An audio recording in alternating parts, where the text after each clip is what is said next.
스탕달 사랑에 대하여 22 김환영. 백작 부인에게 퇴짜 맞고 울다 쓰다 울다 썼다. 매력적 외모는 아니었지만 당대 여배우들과 연문. 평생 애태운 짝사랑 사겨 인생 최고의 작품 집필. 프란체스코 하예즈 1791에서 1882 가 그린 키스 1859. 스탕달은 키스 이전에 손잡는 것만으로도 황홀하다고 주장했다. 사진 위키피디아 카먼스. 사랑에 눈이 멀면 곰보 자국이 보조개로 보인다. 결점이 장점으로 보인다. 사랑의 유효기간에 대해 몇 년 설과 몇 달 설이 있다. 사랑 유효기간이 지나면 결점이 결점으로 보인다. 장점마저도 결점으로 보일지 모른다. 유효기간 없는 영원한 사랑 속에 푹 빠져 행복하게 살 수는 없는 것일까? 사랑과 행복의 관계는 복잡하다. 선택이 필요하다. 이루어질 수 없는 사랑은 한 인간을 평생 무기숙 사랑의 노예로 만들 수 있다. 그에게 사랑은 영원하지만 사랑이 성취되지 않았기에 그는 불행하다. 반면 결혼으로 사랑이 일단 성취됐기에 결혼 후 사랑은 좀 식었지만 아들, 딸 많이 낳고 잘 사는 행복을 누리는 사람도 있다. 발자크 1799에서 1850, 플로베르 1821에서 1880와 함께 19세기 프랑스 문단을 대표하는 스탕달의 본명은 마리앙리 벨이다.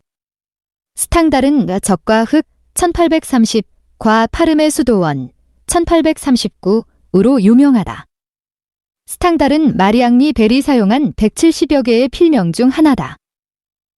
그는 살았고 글을 썼으며 사랑했다. 묘비명. 피에르 오기스트 코트 1837에서 1883 가 그린 봄 1873. 사랑에도 봄, 여름, 가을, 겨울이 있다. 어떤 부부들은 겨울이 지나고 새로운 봄을 맞이한다. 사진 위키피디아 카먼스. 스탕달 1783에서 1842 이 스스로 지은 묘비명은 앙리벨, 밀라노 사람. 그는 살았고 글을 썼으며 사랑했다. 에리코 베일, 밀러니즈, 바이스, 스크리스, 아모. 이야. 영어로는 헨리 베일, 밀러니즈, 히 리브드, 로트, 러브드이다. 스탕달은 자신이 쓴 최고의 작품이 사랑에 대하여 더엘 러모어, 온 러브 1822라고 생각했다. 사랑에 대하여 는 사랑에 대한 스탕달의 분석, 이런저런 생각, 아포리즘이 한데 모인 책이다. 스탕달은 사랑에 대하여 말을 쓸 때 몇 줄 쓰다가 울고 다시 몇 줄 쓰다가 울고를 반복했다고 한다. 지극히 감성적인 사람이었다. 예술 작품을 보고 감격한 나머지 격렬하게 흥분하거나 어지러움을 느끼고 심하면 환각을 체험하는 증상을 스탕달 증후군이라고 부를 정도다. 스탕달은 이탈리아 피렌체에 있는 성십자가 성당의 예술품을 보고 나오다가 무릎에 힘이 빠지며 탈진했다고 전한다. 사랑의 종류는 무한하다. 고대 그리스 로마 시대에는 8가지 사랑이 인식됐다. 스탕달이 보기에 사랑의 종류는 4가지다. 1. 우선 최고의 사랑인 열정적인 사랑이 있다. 열정적인 사랑을 대표하는 인물은 장자크 루소 1712에서 1778대 연애 소설 시넬로이스 1761의 여주인공인 쥘리 데탕주다. 2. 취미적인 사랑은 당시 프랑스 상류 사회에서 유행했던 사랑이다. 장난삼아 하는 게임처럼 하는 연애다. 열정이 없는 연애다. 취미적인 사랑에 대해 스탕달은 이렇게 말했다. 상류 사회에 존재하는 사랑은 결투에 대한 사랑 혹은 도박에 대한 사랑이다. 3. 오로지 섹스의 쾌락만을 추구하는 육체적인 사랑과 4. 허영적인 사랑도 있다. 스탕달은 자신의 주관심사인 열정적 연애가 7단계로 구성된다고 주장했다. 1. 감탄이다. 2. 그녀에게 키스하고 그녀의 키스를 받으면 얼마나 좋을까를 생각한다. 하지만 스탕달은 사랑의 열정에서 키스 이전에 손잡는 게 더 중요하다고 본 듯하다. 이렇게 말했다. 사랑이 줄 수 있는 최대의 행복은 사랑하는 사람의 손을 처음으로 잡는 일이다. 사랑하는 여성의 손을 처음 잡는다는 것을 그 무엇과 비교할 수 있을 것인가? 3. 희망이다. 희망 단계에 대해 스탕달은 이렇게 말했다. 사랑을 낳기 위해서는 아주 작은 양의 희망으로도 충분하다. 하루나 이틀 후에 희망이 절망의 자리를 내주더라도 미량의 희망으로 시작한 사랑은 끊임없이 지속될 것이다. 4. 사랑의 탄생 단계다. 5. 제1. 결정작용, 크리스탈러제이션이 시작된다. 결정작용은 스탕달의 연애론의 핵심이다. 결정작용에 대해 스탕달은 이렇게 말한다. 결정작용이라고 부르는 것은 눈앞에 나타나는 모든 것으로부터 사랑하는 상대방의 새로운 아름다움을 발견하는 정신의 활동이다. 사랑에 빠진 남자는 참다운 미 따위는 거들떠보지도 않고 연인을 그 모습 그대로 아름답다고 생각하게 된다. 결정작용은 사랑의 전 과정을 통해 끊임없이 지속된다. 일단 결정작용이 시작되면 여러분은 여러분이 사랑하는 사람의 새로운 아름다움을 발견하는 큰 기쁨을 누리게 된다. 결정작용은 평범한 남자에게는 생기지 않는다. 사랑이 주는 최대의 행복은 손잡는 순간. 사랑에 대하여 외의 한글판 표지. 6. 의혹이 발생한다.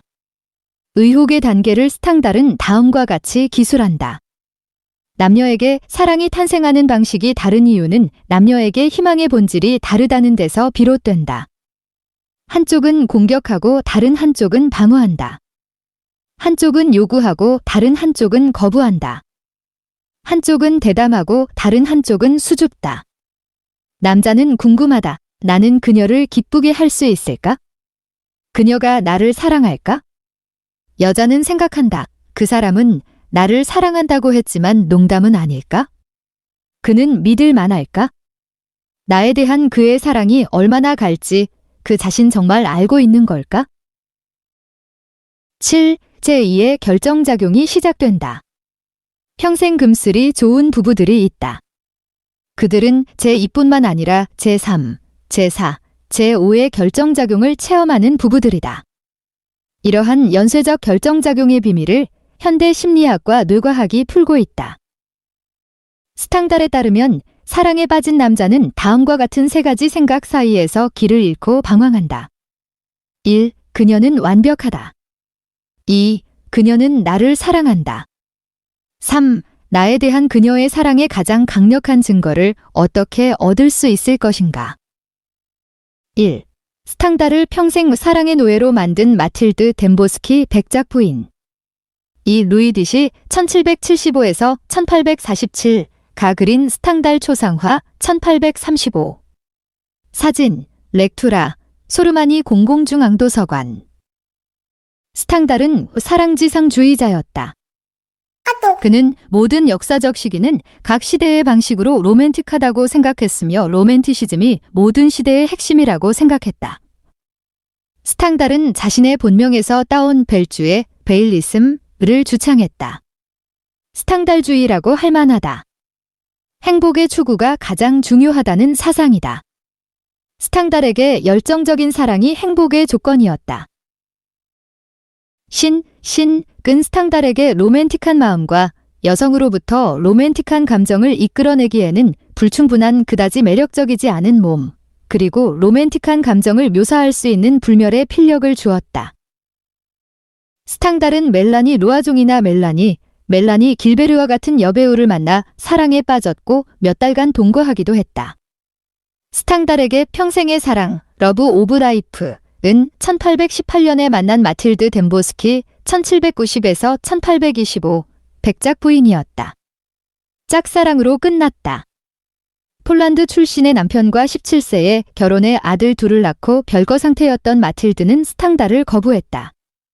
마틸드가 35세에 사망했기에 이의 감정은 증폭됐다. 사랑에 대하여 해서 마틸드는 실명 거론되지 않는다. 하지만 이 책은 스탕달이 마틸드를 생각하며 쓴 책이다. 사랑에 대하여 의 문체나 구성은 독일 철학자 시인 프리드리히 비렐름 니체 1844에서 의 저작을 연상시킨다. 둘 다 자신이 천재라는 것을 알고 있었다.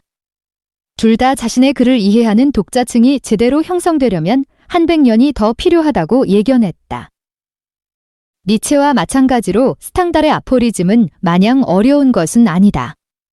사랑에 대한 다음과 같은 스탕달의 관찰은 쉽다. 사랑에는 연령 제한이 없다. 누구도 동시에 두 사람과 연애할 수 없다. 이해타산이 빠른 여자에게도 속일 수 없는 사랑의 징조가 있다. 라이벌에 관한 한 중용이란 있을 수 없다. 감추지 못하는 사람은 연애하는 법을 모른다. 선량한 남자는 바람기 있는 여자 선택. 프랑스 파리 몽마르트르 묘지에 있는 스탕달의 무덤. 사진 제바스티안 발로트. 사랑하는 여자를 방금 본 남자는 다른 어떤 여자를 보아도 시력이 손상되며 눈은 생리적인 고통을 받는다. 다음과 같이 알쏭달쏭한 말도 남겼다. 비평가들에게도 사랑에 대하여는 이해가 힘든 이상한 책이다. 당시 풍속이나 사회사를 알아야 재미있는 책이다. 사랑에서는 다른 대부분의 열정에서와는 달리 가졌다가 상실한 것에 대한 기억이 미래에 희망할 수 있는 것보다 항상 더 좋다. 사랑에 대한 모든 것 중에서 가장 놀라운 점은 그 첫걸음이다. 즉, 남자의 마음속에서 일어나는 폭력적인 변화다. 매우 선량한 남자는 결정작용을 촉진하기 위해 다소 바람기 있는 여자를 선택해야 한다. 여자는 자기를 사랑하고 그리고 자기가 목숨보다도 사랑하고 있는 남자에게 속해야만 한다. 연애는 문명의 기적이다. 문명이 고도로 발전한 사회에서 열정적인 사랑은 야만인들 사이에서 육체적인 사랑이 자연스러운 것만큼이나 자연스럽다. 전 세계에서 행복한 부부가 가장 많은 나라라고 주장할 수 있는 나라는 의심할 나위 없이 개신교를 믿고 있는 독일이다. 사랑에 대하여에는 다음과 같이 일반적인 이야기도 나온다. 타인을 위해 고행을 하는 습관을 나는 덕이라고 부른다. 간결한 문체로 쓸 수 있는 것은 위대한 영혼뿐이다. 누구에게나 호감을 사는 사람은 깊은 호감은 받지 못한다. 스탕달은 비록 남자이지만 시원적인 페미니스트로 인정받고 있다. 그는 여성이 남성과 동일한 교육을 받아야 하며 남성과 동등한 자유를 향유해야 한다고 주장했다. 프랑스의 작가, 철학자 시몬드 보부아르 1908에서 1986는 스탕달에 대해 이렇게 말했다. 스탕달은 깊이 있는 로맨티스트였으며 동시에 분명히 페미니스트였다. 교육, 자유, 양성평등 주장한 페미니스트. 윌리엄 아돌프 북으로 1825에서 1905, 가 그린 사랑의 고통, 1899. 사진, 위키피디아 카먼스. 하지만 스탕달은 21세기 기준으로는 생각하기에 따라 비판받을 만한 생각을 했다. 그는 밀당, 코어트시프를 주도하는 것은 남성이라고 생각했으며 다음과 같은 말을 남겼다. 여성은 이성보다 감성을 선호한다. 여성이 자신을 사랑하고 자신이 삶보다 사랑하는 남성에게 속하는 것은 권리다. 스탕달의 아버지는 변호사였다. 어머니는 스탕달이 7세였을 때 사망했다. 스탕달은 아버지를 혐오했다. 아버지가 충분히 창의적이지 않다고 판단했다. 스탕달의 원래 꿈은 프랑스의 극작가 배우 몰리에르 1622에서 1673처럼 되는 것이었다. 결국 극작가는 되지 못했다. 스탕달은 군인, 외교관, 작가다. 1800년 17세 친척 주선으로 나폴레옹 군대에 입대해 이탈리아 원정에 참여했다. 27세에는 나폴레옹 제정의 참사원 서기관이었다. 1812년 29세에는 모스크바 원정에 참여했다. 1814년 31세였을 때 나폴레옹이 몰락하자 이탈리아 밀라노로 이주했다. 음악과 미술, 독서와 사교로 행복하게 지냈는데 38세였을 때 비밀 결사대에 가담했다는 혐의로 추방당했다. 47세 이후에는 이탈리아 트리에스테 치비타베키아 주재 프랑스 영사로 일했다. 건강 악화로 프랑스로 돌아온 후 59세 거리에서 쓰러져 급사했다. 그의 대표작인 적과 흑의 주인공인 줄리잉 소렐은 목수의 아들이다. 당시 프랑스에서 출세하려면 군인 아니면 성직자가 돼야 했다. 보통 제목 적과 흑에서 군대가 적, 교회가 흑을 상징한다고 해석된다. 소렐은 유혹을 출세의 수단으로 삼았다. 결국 실패하고 사랑과 내면의 풍요의 중요성을 깨닫는다. 좋아.